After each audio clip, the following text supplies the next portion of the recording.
In July 2022, Indian President Ramnath Kovind's term is about to end and the Electoral College is ready to elect his successor.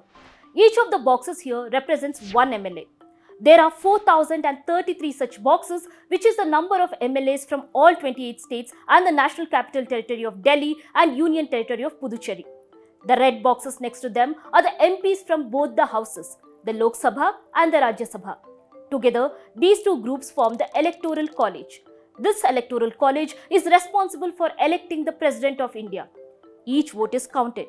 But did you know these votes are not of equal value? Before we get into why one MLA's votes matter more than the others, remember to subscribe to Deccan Herald's YouTube channel, hit the bell icon so you know when we send out a new video.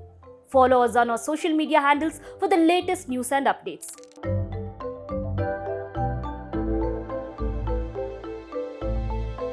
When you look at these boxes, which represent our MLAs and MPs, you may think that each box is equal to one vote. But that's not the case. The presidential election follows the system of proportional representation by a single transferable vote. So what does that mean? First, let's get the single transferable vote out of the way. This just means that you can write the name of the candidates of your choosing in the order of preference.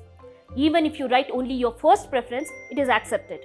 Now let's come to proportional representation. It basically means that the value of your vote depends on the population you represent. So larger the population, greater is the value of your vote. As you can see here, each vote of an MLA from Uttar Pradesh is valued at 208. But a vote from a Karnataka MLA is just 131. If you go towards the northeast, Sikkim's votes are valued at just 7. Arunachal Pradesh and Mizoram are at 8. In other words, B.S. Yediyurappa's vote value, who is an MLA from Shikaripura, is less than the vote value of Akhilesh Yadav, an MLA from Karhad.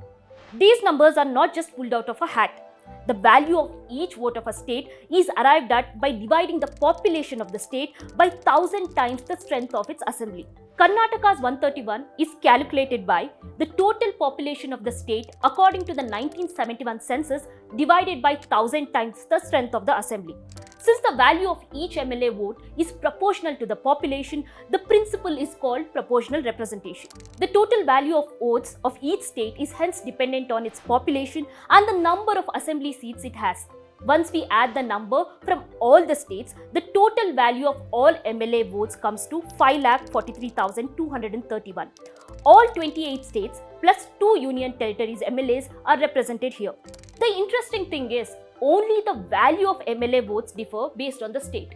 The value of MP votes, however, remains the same. So whether you are Tejasvi Surya or Asaduddin Owaisi, your votes value the same. That's 700. How do we arrive at this number, you ask? It's quite simple actually. The total value of all the MLA votes of all the states is divided by the number of total MPs, Lok Sabha and Rajya Sabha put together. 700 it is.